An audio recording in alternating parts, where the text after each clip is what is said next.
The Jake Asman Show will begin shortly. Thanks to all these great Patreon members who help support the show. Get your super chats ready. Jake will be here in just a moment. If you love the New York Jets, this is the place to be.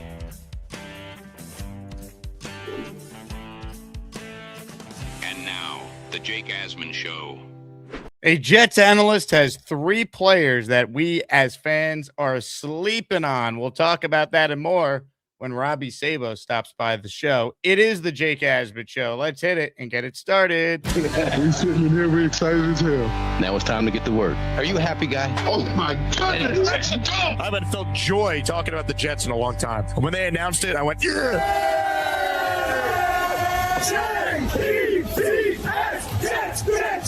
Let's go! A new chapter for the Jets has started. Aaron Glenn and Darren Muji are tasked with shaping the future of this franchise. Will they be the ones to finally get it right? We will be here for every step of the journey on the Jake Asman Show, breaking down all the storylines, every game, and everything in between. Please subscribe and hit the like button below. Super chats, baby. Cut the line. The Jake Asman Show starts right now. Here we go, Jet fans. Happy Tuesday. It is indeed the Jake Asman Show presented by PrizePicks. Reminder, if you ever miss any of the show, we podcast every hour of our show on Apple and or Spotify. So just search Jake Asman Show wherever you get your podcasts and listen to anything you might have missed. Another plug for the Patreon as well. Patreon.com/Jake Asman Show. Coming up soon, you'll have a chance to reserve your spot for our home game outing with the Asmaniacs. Jets Dolphins, October 25th. About 70 tickets are available. We'll go on the field afterwards. We will tailgate before. First come, first serve. If you want to basically guarantee a spot, go to patreon.com/Jake Asman Show. Get in the Discord. You'll see there's a whole category for Jets Dolphins, and all the info will be there when we post it coming up later this week. With that, we say hello right now to a guy I will be seeing in person on Saturday. He is Robby Sabo, the co-founder of Jets X Factor and co-host of the Underdog podcast with Wayne Corbett. Robby, happy Tuesday, man. How we feeling? Dragon, dude. Dragon. Dealing with a lot of crap. Not Jets related, site related, but, you know, no one's going to feel sorry for me. So, you know, I'm like a soccer player. I'm going to get up. I'm not going to squirm in the fetal position. Well, it kind of felt like that's what our men's team did last night. I did see this great tweet. It always comes back to the Jets somehow. At JetLife4 tweeted, USA men's team tonight. And it's a picture of the 2020 New York Jets with Frank Gore and company. Yeah, Christian Pulisic. Did he bring the bad voodoo onto the U.S. men's national team is my question. He certainly played like how the Jets have played in big games over the years. Yeah, I mean, let's be real. It's I like Pulisic. I don't dislike him, but even me with limited soccer knowledge, McKinney and Adams are the best players on the team. Those two dudes they must play in solid leagues because those two dudes do everything. I like Pulisic as a playmaker. Balogun, solid. I feel like in years past, they didn't have strikers who could score. They were always playing defense and hanging on. But disappointing. It was like, it didn't feel like they were dominated last night. More so, it was akin to throwing 4 interceptions, just making mistakes. But what the hell do I know? You know, I'm not soccer savvy. Let's say that. Nope. And we'll see you soccer in another 4 years is basically how I look at it. I always root for the U.S. team. I'll check out, you know, an international friendly here or there, but you know, it's basically a 4-year sport for me. And this was a golden opportunity, everyone was saying, and it's unfortunate to lose in a round. We basically seem to always lose them. We get through the group play. And then this year they expanded the tournament. So they did win an elimination game in the round of 32. And then they lose where they lost 4 years ago. In fact, I remember 12 years ago, we played Belgium in the round of 16. We lost 2-1 in extra time. And we actually gave them a better game 12 years ago than we did last night. So I keep hearing, oh, U.S. soccer, you know, this is the start. And 4 years from now, we're really ready to take that step forward. We've been hearing that for 20 years, basically. The parallels between that and the Jets as a franchise are pretty similar. You gotta. This is the year. Yeah, you gotta look. There's no romantic grand plan. You just gotta get it done. And Yeah, it's brutal. It's tough. Well, let's try and cheer some people up by talking about our beloved New York Jets. Also got a great giveaway today on the show. It's a signed football by Breece Hall. Breece. So make sure you enter for your chance to win throughout our show this morning. Robby, your guy, Michael Nania, put together a very interesting piece on Jet X. 3 massively important New York Jets players nobody is talking about. I will link the full article in the live chat right now so people could follow along if they choose. But let's kind of just go through each one and then come up with our own. The first player that Michael Nania mentions, and I think this is a great one, he mentions Josh Myers, who, of course, will be this team's starting center.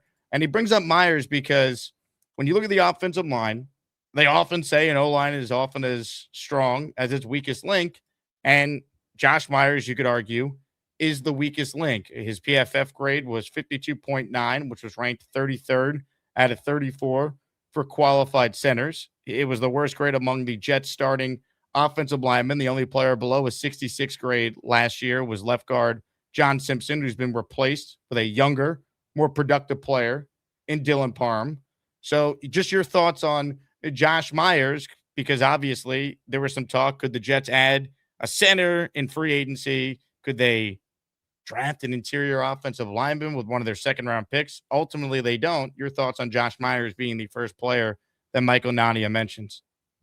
It's a solid point, and I think its center could be different where you're the leader, you have all the line calls. Yeah, you need to be talented, and yes, it's very difficult snapping the ball, having some guy touch your ass on every play, and then fire off. So it's a little more difficult than the other positions. Tackle has its own challenges, obviously, but the greater point to me is, I think, for good reason. I understand why, but I think Jets fans have felt maybe a little too positive on the offensive line. And I'm not saying they're going to disappoint. I love Steve Hyden, and I wouldn't bet against him, and I love the group as a whole. But I think we just have to be a little more cautious because there were built-in advantages with that Engstrand offense last year with Justin Fields. It doesn't, even if you're not running a zone read, or an RPO or something jet sweep, or you're getting the defense to stretch east-west, the defense has to be prepared for that. You have to be extra cautious. You have to be extra careful in your keys. An edge has to really play the edge. You cannot mess around. You cannot sniff and pinch and squeeze to a point where you're irresponsible. So in a lot of ways, just that threat of Justin Fields, that threat of the mobile quarterback makes the defense play differently, and the offensive line has an advantage. So that's going to be gone. And I forget who it was. Was it Fashanu who said it's completely different pass protecting for Geno as opposed to Fields? I forgot who it was, but the point holds true in a lot of different ways, especially the run game. So it's more traditional. You're not going to have that help. That doesn't automatically mean they're going to be worse, but it's going to be a lot different. I think there might be a learning curve here. Another name on this list is another offensive lineman, and I think this is the best name of any of the players we'll talk about because it really is a player we're sleeping on because we never saw him last year. And that's Chuma Okorafor, who the Jets went out of their way to re-sign this offseason. Now, for those saying who, Chuma was supposed to be, and he still is, one of the offensive tackles backing up Olu Fashanu and Armand Membu. And we didn't have to worry about Chuma last year because Membu was really good as a rookie and played all 17 games.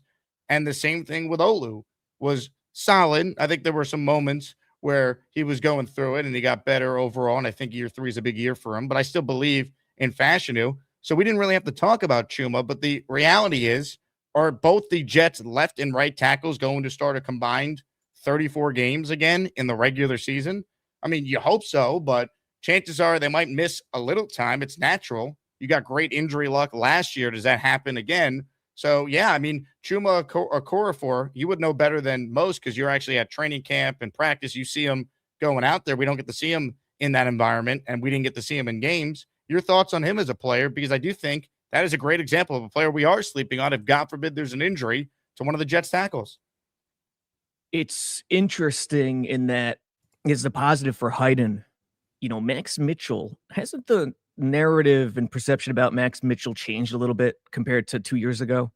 Like last year, I'm not saying he's a superstar, but last year he played when he played, they trusted him. He was more entrenched as that swing tackle. He played better. He played a little better. Now, I view that as a plus for the coaching. We'll see what happens this year, and we'll see how they view Mitchell and Okorafor. That's kind of interesting. Can Okorafor jump him? If so, or if he could compete with him, they have 2 solid backup tackles if Mitchell keeps it going. So yeah, Nania is spot on. That is a hell of a luxury to have. Unfortunately, the interior is where they're hurting. They need that 4th guy. I don't know who it's going to be right now. You can't trust the rookie. Xavier Newman. They love Xavier Newman, but I don't know if I could trust him either. That'll be the interesting thing. But yeah, Okorafor, stay healthy. Stay healthy and see what happens. Feels like the battle for, that backup tackle spot, Max Mitchell, Okorafor, like those guys probably duking it out for, who's the 6th offensive lineman, if you will. Correct. And it's a luxury in that if you feel good about your 2 backup tackles, you don't really need to pile on the tackles behind them, which means you could look at more interior guys as camp goes along. So yeah, dude, stay healthy. That's number 1. Stay healthy. See what you could do, and then look inward. Look inward. Marquise Hayes. I think Hayes is still there. Newman. They definitely love those guys. You got the rookie, obviously. So we'll see. And it goes back to the Myers thing initially. If Myers goes down, what does it look like, Jake? What do you do? It's a great point. I mean, you could use Tippmann back at center and see if who plays Mitchell guard or Chuma could go to guard. He's the 6th round pick from Miami, Inez Cooper. Yeah. Is he going to be progressed for enough along this summer where you think you could plug and play him, but there's an injury there? I'm not sure. I think it's kind of wide open behind the starters. Tough. Very tough to trust in that situation. You hope he comes out of the gate flying. And I'm trying to check out the depth chart here. They don't have much, man. It's Xavier Newman. I would put my money on Newman right now as that guy, maybe Marquise Hayes as well. And then Inez Cooper. But, offensive line depth, dude, it is the bugaboo for pretty much every NFL team. I think that's what makes last year so frustrating. It's wild. You actually had great O-line health. You had competent offensive line play for most of your games last year, and it still only got you a 3-1 season. For years upon years upon years, and I was leading the charge. Mr. Coffee, McCagnon. How can you ignore offensive line in the draft for so damn long? And it stretches back to Tannenbaum and Rex too, and then Idzik and Rex. You grab Mangold and Ferguson, Mangini, Tannenbaum, kudos. Ignoring all the flash with Liner and Reggie Bush and all that stuff, Vince Young, and you're set. You surprised people in 2006. You got building blocks, other than Mr. King Ugly from Hard Knocks. Yeah, other than him, I think he was a 2nd rounder. There were no 1st or 2nd round offensive linemen drafted until Joe Douglas. It's insane. And we're screaming about it. They're trying to do patchwork with Ryan Clady and all these other dudes. Douglas finally comes in, does the right thing. They finally stay healthy, play all 17 games, not 16, 17, and they're worse than ever. So go figure. What is the answer in today's NFL? I think that's where that road leads you to think about. Comments, questions, super chats. They cut the line. Again, a Breece Hall signed football is our prize in the Asmaniac raffle on the show today. We added another top prize in the weekly raffle, which will be Friday this week because of our infrequent show schedule around the holiday last week. We just pushed everything forward. Breece Hall framed custom jersey display is the top prize. Joe Namath signed football, prize 2. Joe Klecko signed helmet, prize 3. Wayne Corbett, Robbie's co-host on the Underdog Pod, prize number 4. Wayne Corbett signed ball. And we got 2 more for you. A Jets Legends jersey. You pick the player you want. And 2 tickets to our event on Saturday, Gangrene Beach Club. If you already bought tickets, we'll refund your money. Or if you want to swap it for an item from my Asmaniac merch store, we could do that instead. All right. The final player Nania wrote about is David Onyemata. Onyemata, 33 years old. He was inked to a 1-year, $10.5 million deal. This is not a veteran minimum. This is not a guy that, is going to be fighting for a spot to make the team. He's going to play, and I think he's going to play a lot. You heard what Demario Davis said about him, that anytime he's played with Onyemata, they have been one of the best teams in the NFL against the run. We know the Jets were abysmal in that category last year. A clear emphasis from Glenn and Muji was to get bigger up front. That's why you make the deal for Tavondre Sweat. That's why you go out there and you draft Darrell Jackson Jr. They obviously made the deal for Harrison Phillips and Jawan Briggs right before the start of last year. So they have completely revamped the D-line room year over year. And it does kind of feel like Onyemata is flying under the radar a bit. I don't know if we're all sleeping on him, but I understand why Michael Nania put him on this list. Your thoughts on him? Yeah, a couple different angles here. Great job by Nania pointing that out. As a player, it goes without saying. He's still overlooked, but it goes without saying what he brings to the table. But I think more, in particular, he knows Aaron Glenn. And if it's going to be two gap, if it's going to be react attack, he fits and he fills out a specific role, that big end, quote unquote, Glenn likes to talk about. And the rookie big dude is going to be right behind him. He's going to be mentoring him. So that's the other angle, really helps. It's such a specific position. And I'm not saying other teams don't do it. They do. But it's so specific in the way the coach, the DC, wants that guy to play. You're going to be kicked out a little bit more, 5 tech a lot of the times, 4-eye sometimes, and you're a big dude. So it's like you're putting a close to a 3 tech or 1 tech nose tackle out a little wider. They got bigger. You like it on paper. They improved in the personnel department, but I'm writing something right now, some film stuff. To me, the defense isn't about, to look at the depth chart and see that they improved is a good thing, but it's not solely about that. The main thing is, all right, I have this team. I wanted to get bigger. I wanted to go react attack. Where are my vulnerabilities and how do I guard against that? And Onyemata, the positives he brings to the table are obvious. The negatives go into a bigger worry with vulnerabilities with him, Harrison Phillips, Sweat. They're so big. They got 3 in the middle. Are you a little vulnerable east to west in that regard? Instead of, north-south? No, I don't think so. You read the helmet, you react. It's all about positioning, gap integrity. I think they'll be fine there. It's going to be east to west. And I think teams are going to really challenge them wide edge and weak side, misdirection, counter, wham, trap, all that good stuff. So good call out by Nania. Onyemata is very, very important from a variety of angles. That position's very specific. And Glenn, in this defense, Onyemata knows what he wants. Is there a name that you have that would fit the criteria for this list if you wrote a similar story? Yeah, I think the edge defenders. So Osai, Enigbare, all 4 of them, Bailey, McDonald, what I just talked about, that's the one glaring weakness where I'm just not sure how they're going to play it, how they're going to guard against it. The east-west stretch them out run game. And because they're so big in the middle and you're not attacking downhill, offensive coordinators are going to try to get you off the edge, get you sideline to sideline, get those big boys lateral.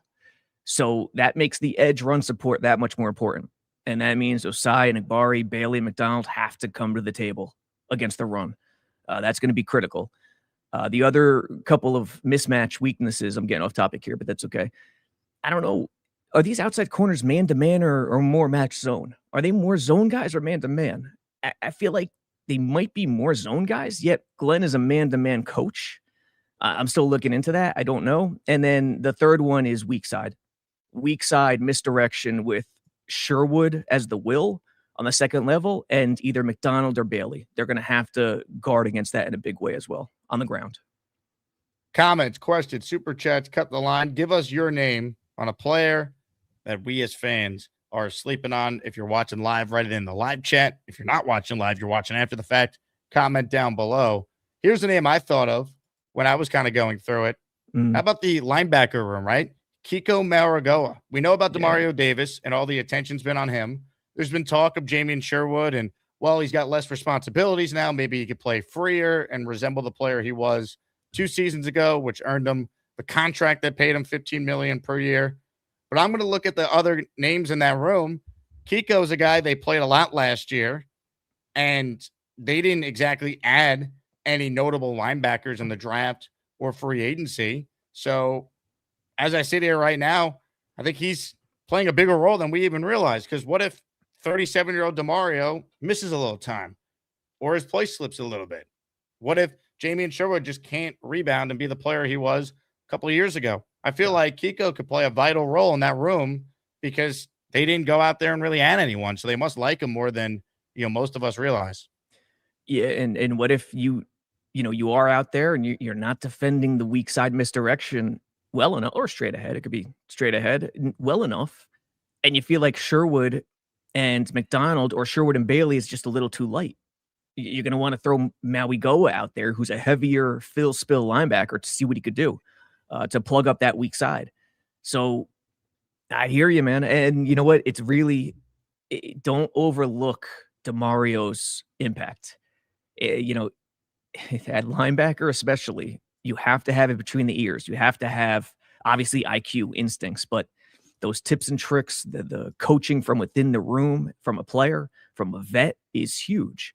So if Maui Goa can, pick up on that stuff and, he's not the craziest athletic guy. That's what holds him back. But just be smart enough to understand this league, understand the concepts, feel it out. He could have a decent career and be a nice third guy.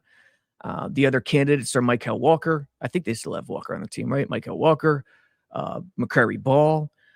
So this is similar to the interior offensive line, where you don't know who that first sub really is. And Camp will tell. Robby Sabo is my guest. We're talking all things Jets. What do you think of the fact the Jets secondary is using the embarrassment of not coming up with a takeaway, an interception all last year as some motivation going into this year? Where did that come from? Was it an in-house interview? Brandon Stevens gave a quote to Rich Samini in a story that came out, and he said that they're using that as motivation, basically. Okay. I mean, hey, cool with me. And, it's a mindset, number one. But number two, more importantly than a mindset, the opportunity has to be there. And yeah, they missed on opportunities to theft the ball last year. But when you look and compare, they just weren't in enough third and longs. They just got beat to death up front, where the chains were always in a manageable spot for the offense. So what I would say to that is, hey, cool. Let it drive you, let it be the fire, but understand it's just one part of an entire formula where the defense has to get better. And to me, even though DBs are my dudes, that's the position I love. That's the back end. That's where you cash the check. You walk to the bank on the front end, on first down, on second down, and you set up the check cashing later. So keep that in mind as well. What's the starting secondary week 1? Yeah, was it DT? Where I saw you guys talk about this? Yeah, he gave his thoughts on what it would look like. I forgot what he said, but I think it'll be status quo, pretty much. I think it'll be Brandon Stevens, AZ, Brownlee. Pond's ready to roll. Nahshon ready to roll as a third guy. And I understand Nahshon had a great spring. He flashes, he makes plays. But is the consistency there in terms of being in the right spot all the time and man coverage? He's a taller, lankier guy. And I think in terms of man coverage, he still has some ways to go where there could be vulnerabilities. I think it'll come down to that. Does Glenn trust him in man coverage enough? I don't know. And it goes back to what I said before. Are these outside corners a mismatch for Glenn? If they're not, I think that means Glenn is lifting his foot off the gas in his man coverage beliefs, and he's mixing and matching it more often.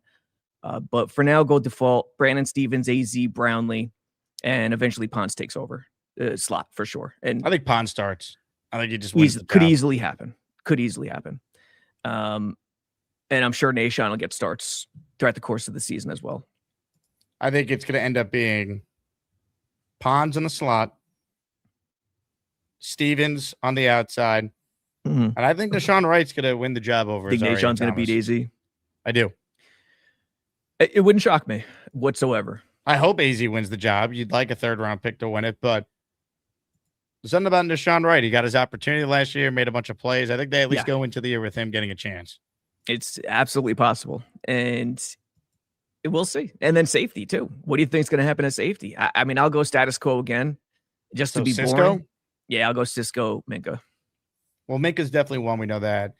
And then, I mean, look, if Cisco wins the job, I don't know if that's a good thing. I'd like someone to beat him out. I'll say this. The way we left spring, and I think I mentioned it on the show a while back, a few weeks ago, it's, any hype around Malachi has to be a little tempered right now. Dane Belton, I think they trust him.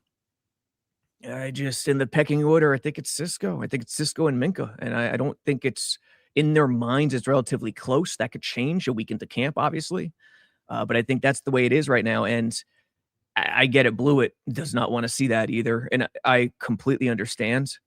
For me, the thing is, you just have less versatility with those two. Because Cisco, he struggles in the box, and he's a much better center fielder. Minka, you could play anywhere. So if you have Cisco and Minka, if you're driving, if you have motion and you drive the free safety down, the post safety down, and the box safety up, teams are just going to put Cisco in the box every time and Minka high. Mm-hmm. So you want another safety who could be versatile. And if you don't rotate those safeties, it's a nightmare at the NFL level. If you have a safety run across, even if it's zone, and leave the post safety high, it's very tough to do. Motion will get you.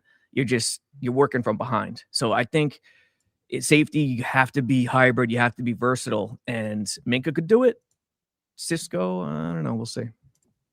This portion of the Jake Asman Show is brought to you by IndaCloud. It's officially summer. The heat is up. Schedule's packed. Sometimes you just need to mentally cool down without crashing out like the Jets in the fourth quarter. Between vacations, cookouts, long weekends, every Saturday somehow becoming a full production. Summer could be exhausting. That's where IndaCloud comes in. IndaCloud is a fully legal online cannabis dispensary with THC gummies, premium pre-rolls, zero sugar THC sodas, energy gummies, extra strength sleep gummies, you name it, they have it. If you're 21 or older, you go to indacloud.co right now. Use my code ASMAN for 30% off your first subscription order, plus free gifts and free shipping on qualified orders. That's indacloud.co, not com. It's .co. Code ASMAN at checkout. Enjoy responsibly. And thanks to IndaCloud for supporting the Jake Asman Show. So I don't know if you saw this, but Darren Muji's old college roommate, who also happened to be a former New York Jet quarterback, KOC, Kevin O'Connell, he lauded the Jets' well-thought-out plan. He says that he regularly has spoken with Darren Muji. Something or nothing to these comments here between KOC and his thoughts on the Jets and his old buddy Darren Muji. I'd have to say nothing, to be honest, but I think where there is something is the connection. And the comments are just comments. Coaches talk, and coaches, especially when he knows a guy, will go over the top. So the comments I couldn't care less about, but the connection is real. And, it's tough not to think of a world where KOC is that guy. So from that standpoint, I get it. Would Minnesota ever part ways with him is the question. What do you think? What do you think about the quotes? Well, twofold. One, it's nice that people are noticing that are respected around the league. So that's good because the KOC sees it. Obviously, people talk. The NFL is like high school. there's gossip and everyone chit-chatting and everyone knows everyone. So it's good that people like the job that Muji's doing, because if Glenn can't turn it around, I do think Muji will get a chance to hire his coach. And even if it's not KOC, I think it's a good thing that people seemingly think Darren Muji's done a nice job thus far. And the other factor is, I mean, look, let's say Minnesota has an underwhelming year. They already fired their GM. What if KOC actually was available? He'd work for Darren Muji. That's good to know, because I don't know if there's a better coach you can get that might be available than him as far as young, up-and-coming, offensive guy, quarterback guru. Like, that's what you would want when you're going to use one of your 3 first-round picks on a first-round quarterback next year. You know what's funny? I'm not on the train. Jets fans hate me for this. I'm not on the train where I'm loving Muji right now. I don't dislike him. I think he's done a decent job recouping assets for the trades last year, Quinnen and Sauce. Free agency, I think, was more Glenn. The draft, I think, was more analytics. I think it was more Muji. That's just me speculating. I loved, and we went through the draft. I didn't love the first 2 picks. Loved the Cooper pick. Loved Pons. Loved some of the other stuff. So I'm not as hot on Muji, but assuming I'm correct and Muji's just doing an okay job right now, right? If a KOC type were to be available and that hire happens because of the connection with the GM, it doesn't matter. Like, I don't care if I don't think he's great, the GM, I think it could work. I think the coach is that important in terms of driving personnel, helping personnel. So from that vein, it's kind of a non-factor to me. Does that make sense? Yeah, I mean, here's the thing with Muji. I think because Glenn looked as bad as he did, Muji gets propped up a little more. The bastion of hope, right? But I also think he's done a nice job, with the caveat being he has hit some singles and maybe a couple doubles here or there. The home run swing is going to be at quarterback, and the home run swing is potentially if Glenn can't figure it out and he hires a coach. Like, that ultimately will determine whether or not Darren Muji is the long-term guy to build this team like Leon Rose was with the Knicks, for example. Because at this point, Muji has done a nice job, but we also love Joe Douglas at first too for a lot of what Muji has done, right? The tear down, getting value. Ultimately, Douglas took Zach Wilson, blew up in his face. Douglas hired Robert Saleh, didn't work. So it comes down to really coach and quarterback. You got to have the roster as well. And I like some of the early signs we're seeing from Muji, but I think that's fair what you're saying, because we haven't seen the big swings yet.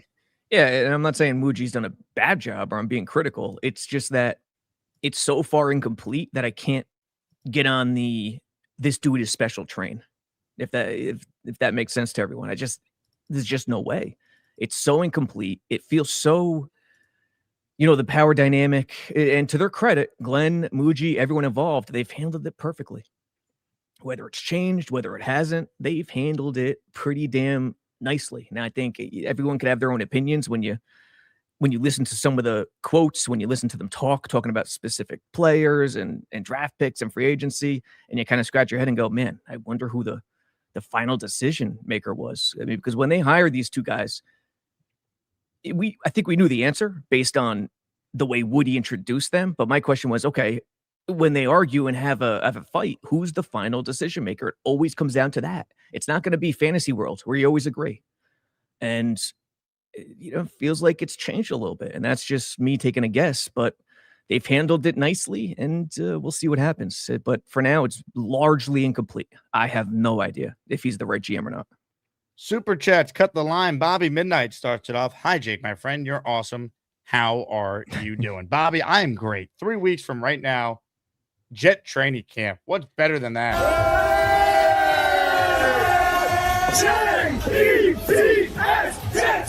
Jets, let's go. Oh, yeah. Kashmir says, who do y'all think will be playing slot corner start of the season?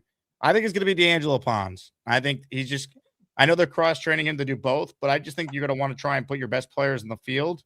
And it might be easier for Pons to go and be the nickel, and then that lets you play either right or AZ on the outside, because I think Stevens is starting no matter what. The idea that they're cross-training him to do both, I don't think is defunct. But I think when Jets fans think of Pons, think of him as a slot right now. That's what I would say. And I don't know why I said Brownlee. Honestly, I'm starting to second guess that, but we'll see. I'll stick like with Brownlee. He's got a role in this team. I like how he plays as far as physicality. I think they need more of that, but it's just a lot of penalties. Yeah, it's just the rookie status for now. And then, Brownlee's got to prove he can stay healthy. Same with AZ. So, unlike O-line and linebacker, you feel decent about the depth there. You have Nahshon, you have Belton, and you have Pons or Brownlee as the first backup if any of the starters were to go down. That's very true. Hit the like button if you're just joining us. We're 35 minutes into the show, and there has not been one gifted membership at this point. That is crazy. So what I'm going to do right now is I'm going to give people a chance to get a membership. I got 5 to gift to the best listeners in all sports. And if you get one from me, you'll be in the raffle for a Breece Hall signed football. I'll give people a little bit of time here. All you need to do is make sure you like the video, you subscribe to my channel, and you have the setting turned on. Go into your settings that you want to be eligible to receive a gifted membership. And I got 5 to give away. Not 1, not 2, 5 total. You got 5 on it? That's right, a 5 spot. And here's how it works. I'm going to play a video. And at the end of the video, 5 memberships are being gifted. Ladies and gentlemen, get ready. Here we go. Don't miss out on the biggest and best meetup of the year. Saturday, July 11th, Atlantic City, New Jersey. HQ2 Beach Club. We're taking over, baby. At 12 p.m., it's the Gangrene Beach Club. Hosted by some of your favorites. Jake Asman, Rich Samini, Brandon Tierney, Fireman Ed, Connor Hughes, Antoine Staley, Brian Costello, Ryan Sampson, Zach Rosenblatt, Will Parkinson, Frankie V, Omari Brown, Matt O'Leary, Green Bean, Ryan Delaney, Richie Marula, Robby Sabo, Dom C, Joe Blewett, Nick Faria, Paul Boy Green Esden Jr., Bree Martinez, Nick Shine, Tyson Roush, plus a special appearance by Gangrene legend Wayne Cravett. Get your tickets now. Must be 21 or older. Who's subject to change. The Jake Asman Show is now presented by PrizePicks. PrizePicks is a daily fantasy app made simple. Just pick more or less on your favorite players' projections and build your lineup in seconds. Download the PrizePicks app today. Use code HMA to get $50 in lineups after you play your first $5 lineup. And PrizePicks is already offering NFL futures, including futures for New York Jets players. Take a look at the lineup that you see on the screen. Garrett Wilson, more than 4.5 reception touchdowns. David Bailey, he's going to have at least 7 sacks his rookie year. Arvell Reese, almost a Jet. I think he'll have at least 3 sacks in his rookie year with the Giants. That is a 3-pick power play, $10 to pay out $60. That is just an example of some of the lineups you can make over at PrizePicks. Make your own lineups today for any sport. Just download the PrizePicks app, use the code HMA, and get $50 in lineups after you play your first $5 lineup. Oh, yeah. Ladies and gentlemen, we're back. Shout out to PrizePicks for sponsoring the show. And as promised, 5 gifted memberships from yours truly. Hit it, Fireman Ed.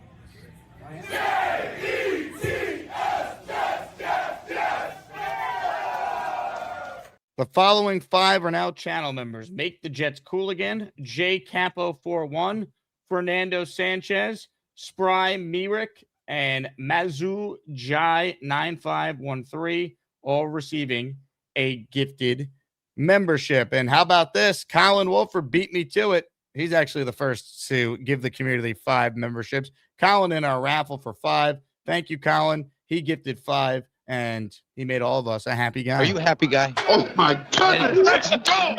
Here's who got him from Colin: Chris Bradigan, Justin Cutcore, Calvin Wilds, Lawrence Yance, M. Portax, all receiving a membership there from Colin Wolford. Brandon with a super chat. Aaron Glenn shops at IndaCloud, puffing his super power. Does he? Is this true? Play call is my superpower, really. I'd be happy to hook Aaron Glenn up with some IndaCloud products if he's able to use that superpower. Jet defense, man, that determines the season. I feel better about the offense right now than I do the defense, as crazy as that is to say as a Jet fan. Same. But hey, maybe that's a very underrated positive going into the season. It matches up more with this league. Maybe it'll turn out to be a positive for it to be really a positive, and then for them to capitalize on it. The game plan each week, the flow has to have the right mentality. And hopefully Reich and the coaching staff, Glenn's support system, and Glenn himself realize that. And maybe it works out. Is Carl Dunbar the most important coach besides Aaron Glenn on the defensive side of the ball? On a defensive side, yeah, maybe Dunbar, or I would say the linebackers, but you got DeMario there. It could be the cornerbacks coach as well. You need the most improvement out of them. So I would say Dunbar in terms of McDonald and Bailey helping set the edge because you're a little beefier inside, and then the outside cornerbacks coach. Actually, all the DBs coach pretty much. I just think Dunbar is so important because you got a revamped D-line room. You need McDonald to take that step in his fourth year. Bailey's obviously the number 2 pick in the draft. The tension that comes with that, expectations. That's kind of what I'm looking at. You're not wrong. It's going to be very, very critical. And we talk about this stuff. We look at it on paper, like, okay, they're going to change to 3-4. They're going to do this. They're going to do this scheme-wise. It takes some time sometimes to implement this stuff. It's a change. And then, everyone knows it. How many OCs quarterbacks have had with the Jets in the last 15 years? It's insane. Same could be said for defenses. Like, it is now last year they kind of went through the transition. I don't care if it was Wilkes or not. Saleh was all gas, no break, as everyone know. It was all attack, react, downhill, get after it, hit the gap, even spacing. And last year, especially towards the end of the season, they went with more odd spacing and mixed it up. So maybe that'll do it. But if they're going to play a lot more 5 down and a lot more odd, it'll be a transition. So to that point, yeah, you're not wrong with Dunbar. I just think if you look at what they've added, like the floor for the defense, I think has dramatically been raised. I just don't know what their ceiling is. Like, I think a huge X factor is also, what level of player is Minka Fitzpatrick at this stage? Can we get one more really good year from Minka to raise the secondary's floor? Yeah. And I don't know. I'm sure he's lost a step at this age. It's tough not to. But as long as he has that mind still, he could compensate for it, put himself in the right positioning. He just can't be, and I don't think he's been this way in his career, but he just can't be the ultimate gambler. He has to be a little more conservative. And as long as has that mindset, I think he'll be okay. And he'll be a net positive. But I wouldn't expect, domination from Minka right now. Brian Morales says, request for a beast bang. Bang! Request granted. Brian, thank you for supporting the show. Is Beast ecstatic that USA lost? He probably is. He's a communist. Yeah, that's what I hear. So we should be calling him Stalin. Beast apparently jinxed the chances of the U.S. soccer team winning last night. That's what everyone's saying. He suddenly hates Chris Jericho because he doesn't want to break any walls down. That communist. Hulk Hogan was rolling it over in his grave. What are you doing, brother? Oh, brother. Oh, you got me. Yeah, if anyone remembers the famous Undertaker tombstone, you got me, brother. Ladies and gentlemen, shout out to John J. Williams. He's probably the only regular Asmaniac who uses Zelle to enter the raffle, but he's in for 2. He purchased 2 raffle tickets. Let's go. Go Knicks. Go Knicks. Yeah, that's right. Go Knicks. World champions, baby. World champions. You mentioned Beast. Well, he's on the line, and let's see what he's thinking about the U.S. losing last night. Oh, shit. You son of a bitch. I just got a little gas. Can you put a shirt on, please? It's too early for this. Beast, your laptop. Really? Who's doing garden work at 7 o'clock in the morning in sweat? I was. Well, I it's was called down having a job. Hundreds of pounds of weeds. You were in a sweatshop?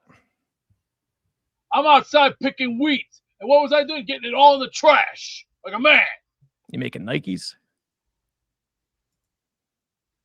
That's called hard sweat. So you can't put a shirt on because you sweat earlier?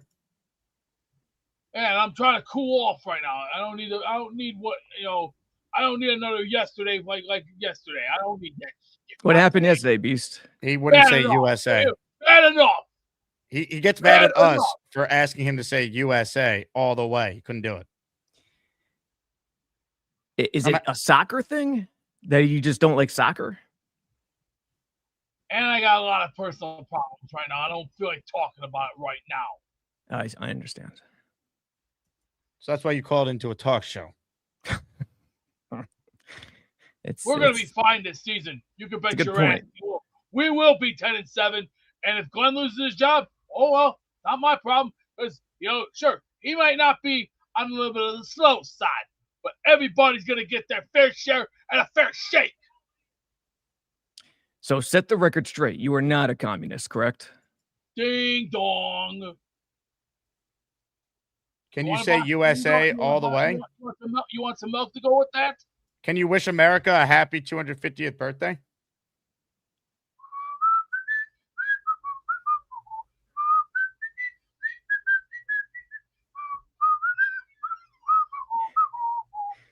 Yo, Holmes is breaking down his man breasts. You see that, Beast? Yo, Holmes? It's messing with you, dude. Red 7. There goes 13. Going up. That red 3 is going to have to be not touched. Zach says, send Beast to Iran. Maybe we sent the wrong person to Iran. Beast wanted to send Gary there. Maybe it should be Beast. Gator writes in, ring light, human snowman. Human snowman, how about welcome Y2J? Break down the walls. Joe Mike says, Beast hates America. Teddy Ruxpin, how about them apples? There we go. There's a nice shot. I don't know. I see Bam Bam Bigelow when I see Beast without a shirt. How about Teddy Ruxpin? Anybody remember Teddy Ruxpin or Gumby? You're just making up names now. Who's that? Teddy Ruxpin was a toy that sold in the 80s, courtesy of High Top's Video. You had that, not Cabbage Patch? I used to like Teddy Ruxpin. I still have Teddy Ruxpin. Same with a talk boy that goes, yes. Yes. I remember the talk boy. Yeah, those talk boys are classic. You're not going to find them around unless if you're lucky. And we'll be fine. So, you know what I'm going to say? I'm obsessed with Sadiq, certified freak, 7 days a week, got a certified freak. I was obsessed with Sadiq, certified freak, 7 days a week. That's what I call me, the genetic freak. All this sounds great. Now, can you say happy birthday, America? TT, YL, adios. If you can't say happy birthday, America, I don't want you on the show anymore. Yeah, this guy hates Thomas Jefferson. See you later, Beast. Ladies and gentlemen, starting immediately, we are having open tryouts to be the master of raffle ceremony, because if we can't employ a communist on the program. I can't stand for that. He said break the walls down. I'll give him that. But look, man, this is a classic case of problem with authority. It doesn't matter what you tell him. If it's a directive, he's going to fight to the bitter end. Problem with authority. Beast, I know you're hearing me right now. That's what it is, which you're a babyface. That makes you a babyface in a lot of ways. I'll say that. Why couldn't he wish America a happy birthday? Sad. Problem with authority, Jake. Sad. He's one of those dudes, you know. K-Brock writes in, Jake, who do you think will be the kicker opening day? I actually think Jason Sanders wins the job. I think he's healthy. He missed last year. I think he's ready to roll. Yeah, I agree. I agree wholeheartedly. I think, and I caught you talking about it would be funny if, folk came during the wrong year, basically. They were terrible, and this year they revert back to inconsistent kicking, and they're making strides. That would be unfortunate. But, yeah, hopefully Jason Sanders regains some of that form, and he's the guy.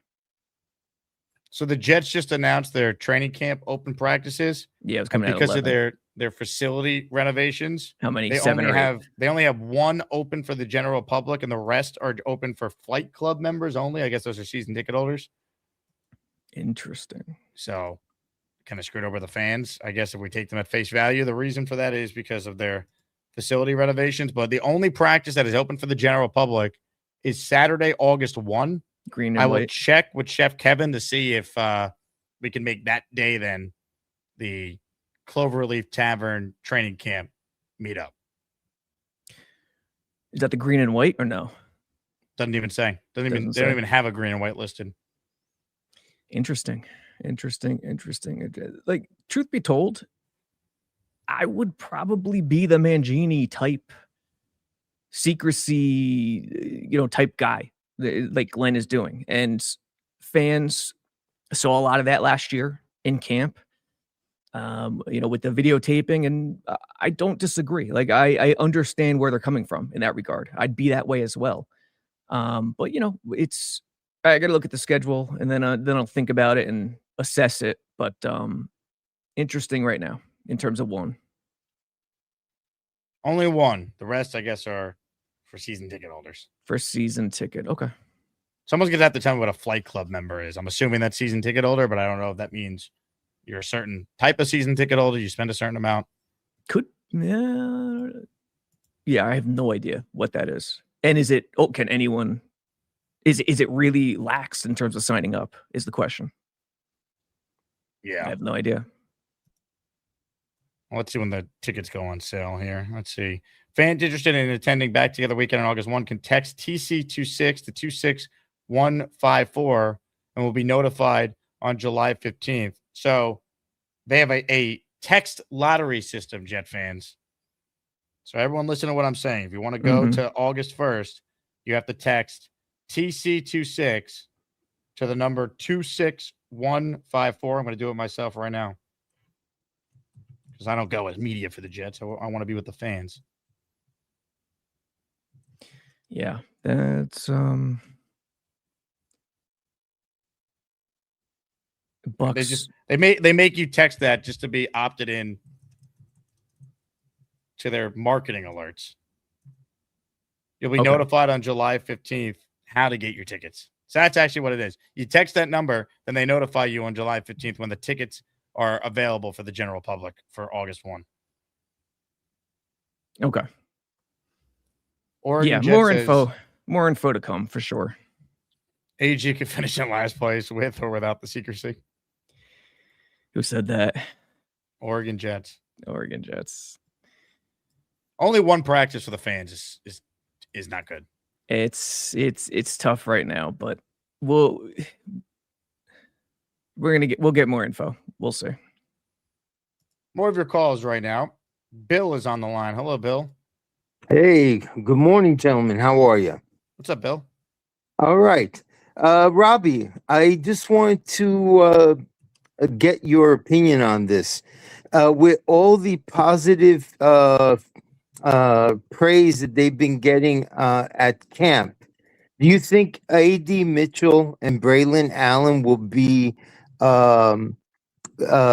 receive or feel a lot more pressure to pretty much match that praise?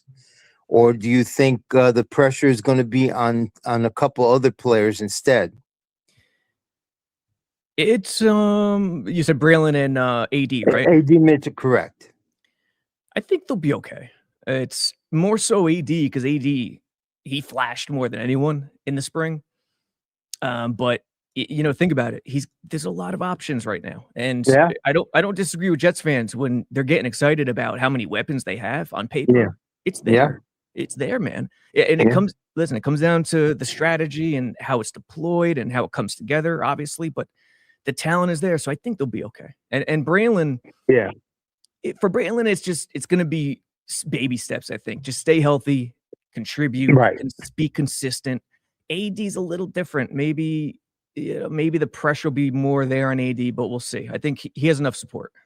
Yeah. I mean, my fear is still the injury bug making its way through the team as it seems these last couple of years. Yeah. Because if we stay relatively injury free, to me, 10-7 is a reality with this team. And I do believe that potentially they can start off winning 5 of their first 7 games if they play their butts off, beating the Titans, the Packers, the Browns, Dolphins, and Pats within the first 7 games. Yeah, Then after that, again, if the injury bug stays away, I can see this team winning at least 10 games. Here's my mindset: 10-7 is realistic. 2-15 is realistic. Now, when I'm guessing the record, what do I think they're going to be? I'm not even close to 10-7. But anyone who just said what you said, is it realistic? Can it happen? Of course. This is the NFL. This is football. Yeah. But it'll come down to that higher level philosophy, and it'll come down to how you deploy that philosophy and how you use your guys together. Again, it's such a boring conversation. Everyone gets sick of it. I get it. But the dirty little secret about this league, yes, it's a quarterback's league, but more so than that, it's a coach's league. Because when you look around the league, the consistent teams remain consistent with the best coaches who understand today's game. The roster changes. McVay and the Rams are always good.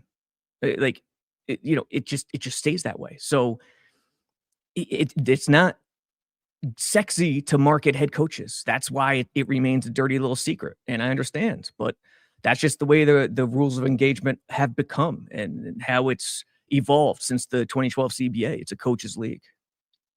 Okay. I feel the same way as Jake. If the Jets were to start off on the winning foot by beating the Titans in game 1, I am definite that they would beat the Packers in game 2 as well. That is not what I said. You said it was important that they win that first game. Yeah, but you just worded it as if like I said if they win week 1, I think they're also going to win week 2 and start 2-0. No. I'm saying if they win game 1, I'm confident that they can beat the Packers.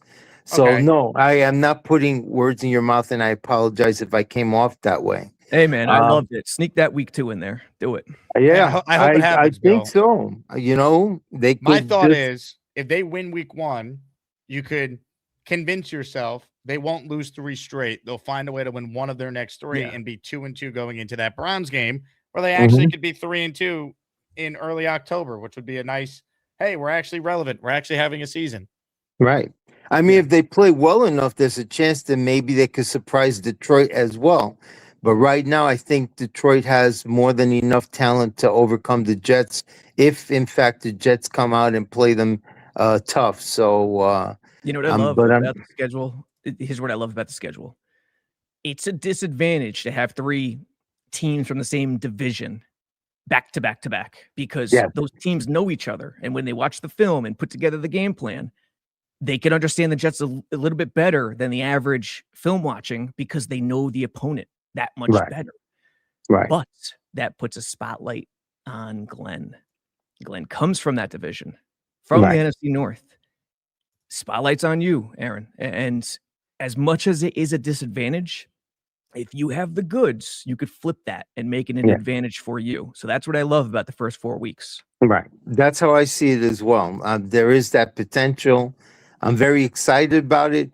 But again, as long as the injury bug or the team at least can go through the season relatively injury-free, then again, I can see this team being 10-7 with this roster.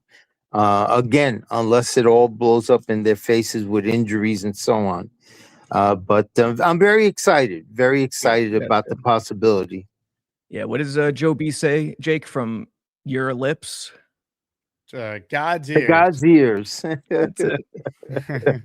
Jake, I'm sorry I can't make your Jersey shindig as I'll be out in Pennsylvania. I'll be out in Pennsylvania with my son and my granddaughter. We're going to visit the Gettysburg battlefield site and the Strasbourg Train Museum and the Toy Train Museum. Strasbourg, correct. Stroudsburg or different? Strauss. Oh, Strauss. Okay, got it. Yeah, Strasbourg. Yeah, the other one, of course, is Amish country, I believe. Yeah. You're in the thick of things down there. Yeah. Stroudsburg. I lived there for a little bit. That's right over the border, northeast. Right. Yeah. Right.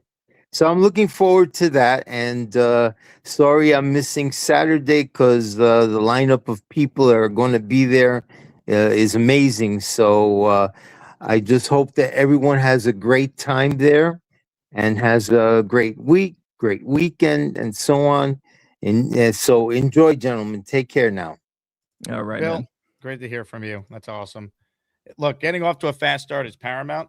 I'll ask you this question, Robbie. Jets' record through their first 4 weeks is 1-3. Oh, yeah, you're probably right. Right now, prediction. All we've seen is the spring. It's a new group based on the coaching last year. I like Reich. I think I like Reich more than the average, person viewing it. Love Dunbar. Love Hayden. I preach Hayden's name more than anyone on this earth. But there's a lot of variables, and it really truly is about just understanding the rules of engagement. And I think we'll know right away if this is a turn of the flip of the page for Glenn and his staff and his way of thinking.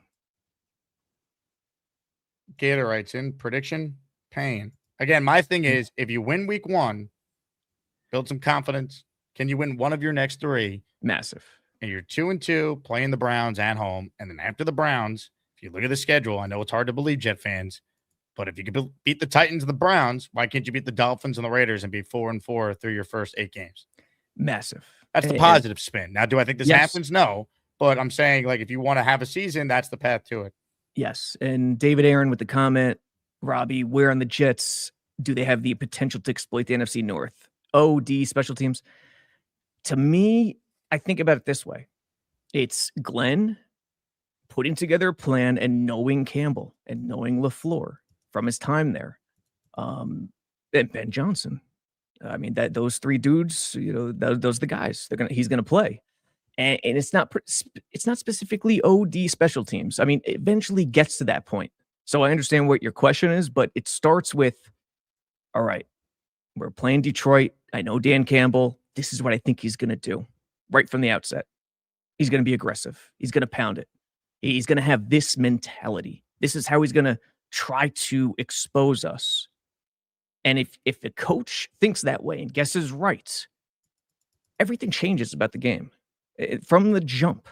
Now, talent eventually catches up. It evens things out. Mistakes happen. Obviously, it's a roller coaster in the game. But the philosophies and how you attack things in terms of from looking through the other coach's eyes is massive. So that's where Glenn can flip it. And I'm not saying he will, but there's a massive opportunity there.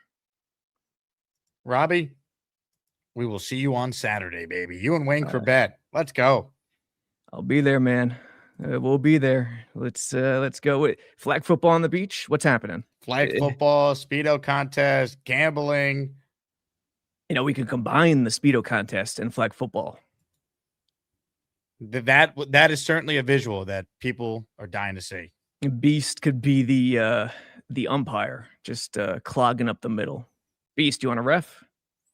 Let's do it. Beast is just sitting there with his camera turned off. We know he's there, but is he actually there? I think we've lost. No, Beast. Thanks. Is that a yes or a no? Beast, we can't see you. Can't see you. Are you there? No, thanks. I'd rather go apple picking than watching guys doing goofy things and weirdo things that I don't want to see. No, thanks. You ever go apple picking? You could have said anything, and you said apple picking. Yeah, apple picking. It's fun. There's Macintosh. There's Pink Lady. There's Honeybee. There's Sugar Crisp. Oh, there's also Cosmic Apples, too. There's all sorts of apples. Yeah, eat those apples. Except apples are supposed to be good for you. But you got to be careful nowadays because some of that stuff is geo-engineered. Week 1, we will succeed. Week 2, we will kick the crap out of the cheeseheads. 3, we'll see what happens. But when it comes time to come here, they're going to be a Brandon, and they're going to be a Texas fan of Brandon. Are you having twins? Oh no! I wish I had a Brandon iron in the garage where I can go. You want some Brandon iron, boy? How about go get me some skull? You know that. Are you having twins? Jets for Life wants to know. Are you having butter to go with those rolls? I don't read anybody's bullshit. I don't buy the sympathy. Gator says, "Can you put a shirt on?" You want sympathy? What's up with the no shirt? It used to be like a novelty act. This can't be your new look. I'm gonna have to start, saying my show is rated R. And hell, when it was all said and done, we're gonna have a tailgate party for all my freaks out there in Atlanta, Georgia. That's right. Can you put a shirt on? The big bad booty daddy. Oh, you're Beast. something. Beast, do you have a problem with authority? Big bad booty daddy. Big guns right here. Big guns right here. Okay. I might be a freak, but at least I got my peaks and I got my freaks. So just remember, Big Papa Pump is your hookup. Holla if you hear me. Beast, are you teaming with Sergeant Slaughter, early '90s Sergeant Slaughter, when he turned to Saddam and the boys? Sergeant Slaughter was G.I. Joe. See that? No. When he was heel, Sergeant Slaughter. Here's the big setup here. Here's the big setup. See, that was all pre-written from SummerSlam 90 to WrestleMania 91. And then after that, the little surprise went on until June. And then when they had the Desert Storm match, that was the last time. Breaking sports news on the Jake Asman Show. Big fella writes in, Jake, I'm going to have to relinquish my therapist duties. My practice doesn't treat people who don't celebrate America. He's lucky it's not McCarthyism anymore, Beast. You've lost right the big... here. I have a tape. You know it's on this tape. There's a Thunder theme on this tape that was done years ago, and it's heavier than it ever has been. And I'm not gonna play it on here because it's way too fast, it's way too heavy, and it's a little too scary. Shooters in the raffle for 2. Good job. Beast, you commie bastard. You have shaken my faith in the dangerous alliance, and I'm not sure that can ever be restored. Reason USA lost the game. Shame. Beast celebrated USA's loss at Waffle House. Rumored. Is this true, Beast? Nothing stands for.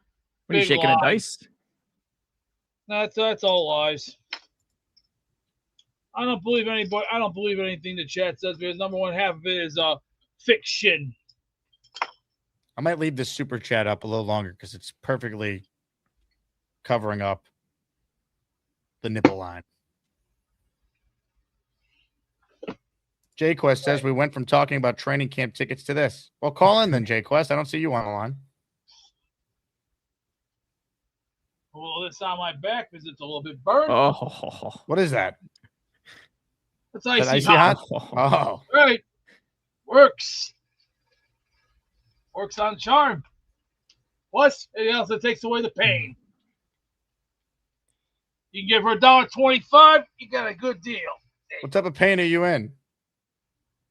Well, that's it. You try having that sunbeam on you when you're picking the weeds and you're bending down, going, and then you gotta take the old weed whacker that I got, and you try busting that shit up from top to bottom, and then but that's by choice. That's by choice. You want to do this. You gotta sweep the garbage up. Then here's the other difference. I got about 2 cans, and already I got half that trash in there.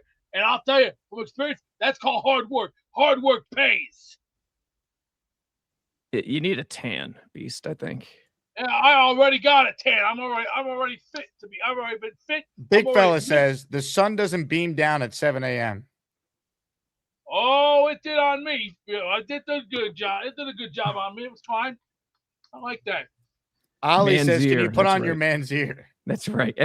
I saw someone, was it Yo Home said bra? I'm taking my cue for Bones. I don't read what the chat tells me. I will do what I have to do best for business. I'll read it to you. Beast body equals jet coaching. Hey, they don't make men like they used to anymore. You know why? Today's men, Gen Z, have no balls because they don't work out, they don't sweat, they don't take an ass kicking, and they don't take a beating. See, this up here, the bruise. See that bruise? That's pain. That's pain. You did that to yourself yesterday. You hit yourself with a desk. Yeah, I like to say, well, that's called learning to get tough. Called try a little harder. Concussion protocol for you, man. And hey, you're a millennial. You know, millennials and Gen Zs are close. Son of a bitch. Let me say this. I might be a crazy son of a bitch, but you get under my skin, I will rip your ass. Whoa. Ain't nothing, ain't nothing but a chicken wing on a thing. Beast, are you a millennial or Gen X? Wing on a thing. Beast, you Gen X or millennial? I've been Gen X. Oh, you're Gen X. It's like Gen X, baby. Born to be bad. And let me just say, hey, I live hard on the edge for the Harley Davidsons and the sweaty mamas. Riding around, looking around for a good time. Kicking ass, taking names, and knocking out teeth. That's my job. That's my motto. You can't stand the heat. Get out my kitchen. You can't take the heat. How about this? Take a ticket. Get in line like everybody else and earn your fair keep. Man, you are a walking promo. You are. We got to get Ric Flair in the same room with you because that would just. Flair is the boss. It would end the Flair world. Is the man. How many ties does Ric Flair own? Plenty of ties. How many women did he get in bed? Plenty of women. Why? He didn't need no Viagra. He didn't need it. Flair was Flair. He knew how he had to get it. The champagne, the caviar, the nice fish. That's how he lived the lifestyle. See, how do you think he put $5,000 in his pocket? He even told Tony Schiavone, here's $500, kid. Go get yourself a brand new suit. Go check it out. It was done in 1986. Dude, you might be a millennial, man. What was your year? 1982? 1983? 84. Oh, that's that, dude. 84. You're a millennial. You're an older millennial like me. I was born during the Van Halen, Twisted Sister, Metallica, Megadeth era, and Metal Church. Van Hagar? You like Van Hagar? No. The last Van Halen album before Van Hagar. See, Hagar was doing his own thing. Van Halen, which did the 1984 album containing of Hot for Teacher. Ladies and gentlemen, sports fans of all ages, welcome to the event of the year, the moment you've all been waiting for. This is the Asmaniac Rumble. Yo, you're not Gen X, dude. You're a millennial. Right, sure. No, you are. If you're 42 years old, you're a millennial. You're not Gen X. I'm Gen X, dude. Just let you know. And I'm a little crazier. What? I think I got this. Dude, you did. Why did you do that? That was dumb yesterday. Why'd you do that, man? That's something called the Terry Funk Special. No, it's called doing something stupid. That's what it's called. Listen, my goal now is for you to say Happy Birthday, America. Can you say that for me? I feel like shit today. Can you say Happy Birthday, America and make me feel better today, please? No. Please say Happy Birthday, America. America is the greatest country in the world. We live in it. We live in it. Say happy birthday. Happy 250, America. Hey, to all of us, happy 250. But we got 250 more years before we reach the 500 mark. But maybe by then we'll probably be. Just say happy birthday, America. Happy 250. Right. Nobody get me up. I'll deal with that. Okay, good. I'm reinstating my my therapy duties. So good for you. And stop doing that, bro. It looks terrible. And that's my dead impression. When we're all dead in about another 100 years, we'll probably be. We'll be dead before then. But anyway, have a good day, man. Talk to you later. people used to call me Pits. That's why I shave my goddamn body here. That's why I shave my pits. That's why I want to stay fresh. Why did they call you Pits? Because I used to stink. Well, that's probably the best we could do. Yeah. Robby? Hey, dude, that was he said it. He repeated it. You know, it's kind of. He ain't no Beetlejuice. Let's put it that way. Mr. Sabo, we will see you on Saturday with Wayne Corbett. Let's go. Let's go. Let's say, hey, it'll be fun. See everybody there. Ladies and gentlemen, the co-founder of JET X, Robby Sabo. It's time for Robby Sabo. Not Ricky Dicky top of the dingo. He's a rubby dubby dubby dabo. The silver fox, he got hair like a wingo. That's the rubby dubby dooby Sabo. He got jet points up his freaking wazingo. Let's hear from Robby Bubby Sabo. Say happy birthday, America. Happy 250, America. Well, let's do another 250 more as the years go on. Now back to our feature presentation. Take it away, DJ Asman. Take it in the house, Jack. Rejected. Sorry. Well done, Beast. Progress was made there, folks. He said it. He said it. Tom Ace nailed it. 1 open practice to the public, 6 others for season ticket holders. Bullshit. Yeah, I mean, it's not great. I'm going to get with Chef Kevin. We're going to see if that Saturday, August 1st date works for the people at Cloverleaf, and we'll target that for our training camp meetup. Obviously, it'd be great if people could get tickets for that one. We'll do our best to get any extras we have and give them to people who could use them. But we'll see if August 1st works for a training camp meetup.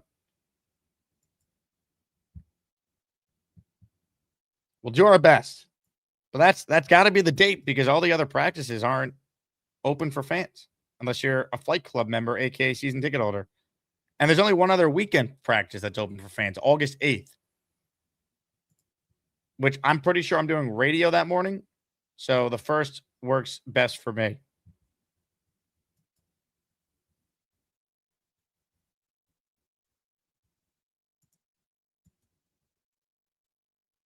So there you go.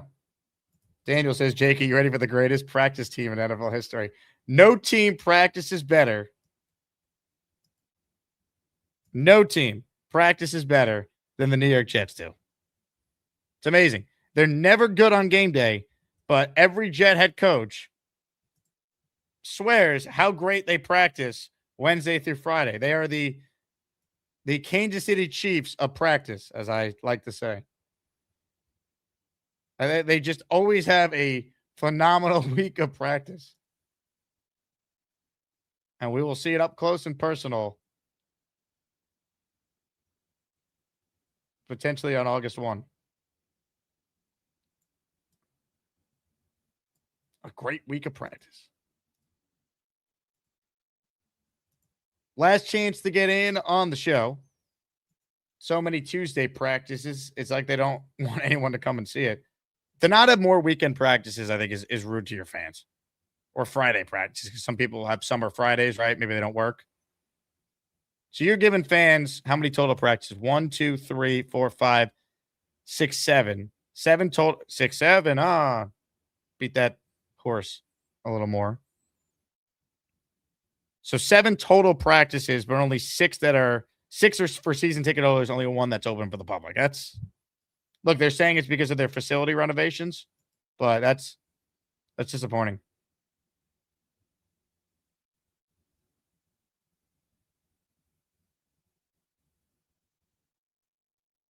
They wrote in the press release, due to ongoing facility renovations designed to enhance player and coach operations, training camp attendance will be limited to help ensure a safe, comfortable, and enjoyable experience for fans. Tickets will be available on a first-come, first-served basis once the claim window opens, which I think we get information on that on July 15th.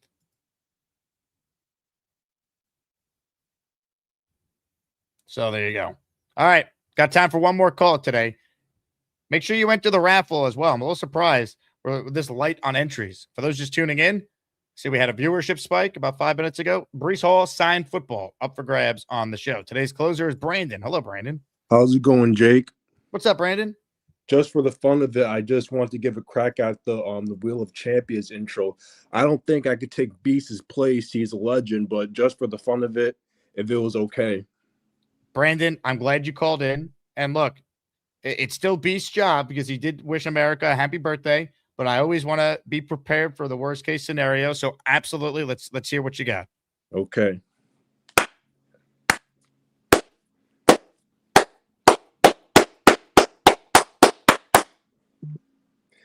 Ladies and gentlemen, boys and girls, children of all ages, right now, the Jake Asman Show is about to present to you its Wheel of Champions. It's time to announce the winners of the... Pretty good, Brandon.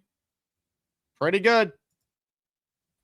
Beast, do you feel like you're on notice now because of Brandon's prowess? Do I have to do what Razor did? Chico?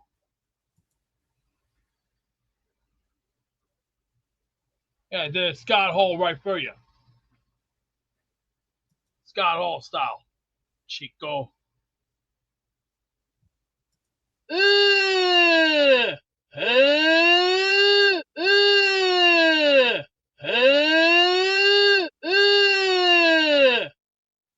Ladies and gentlemen, that's a show. Get your tickets for Saturday's Gangrene Beach Club, gangrenebeachclub.com.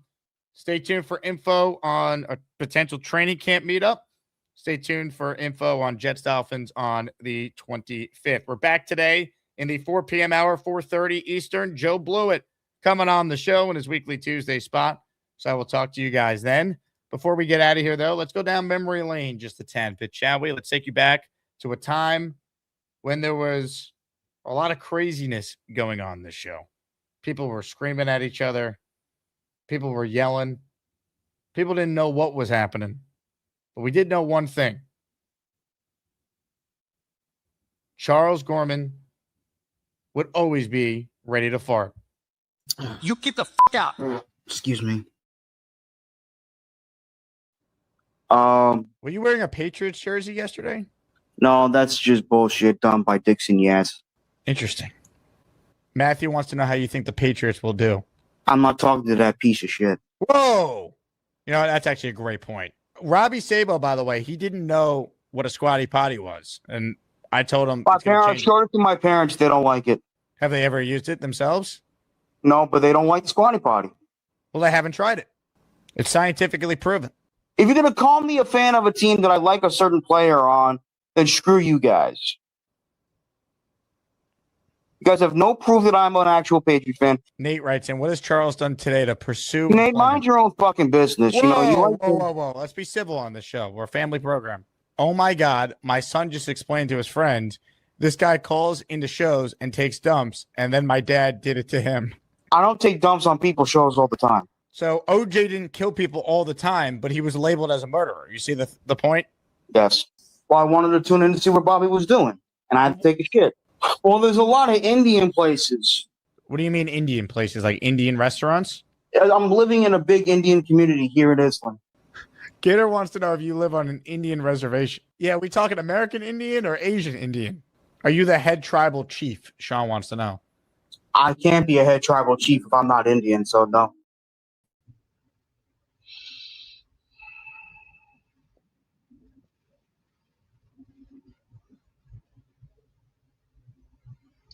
Well, that concludes our show, folks. We'll see you at 4 p.m. Eastern Time on the Jake Asman Show. As they all say, as Bob Burgers once said, help control the pet population. Have your pets sprayed or neutered. Bye, everybody. Hey, here's the deal. Just got no chance unless you click on that like button. And you got to make sure you subscribe to the Jake Asman Show. You don't, you can get the f*** out. Now let's go, Asmaniacs. We're built for this shit.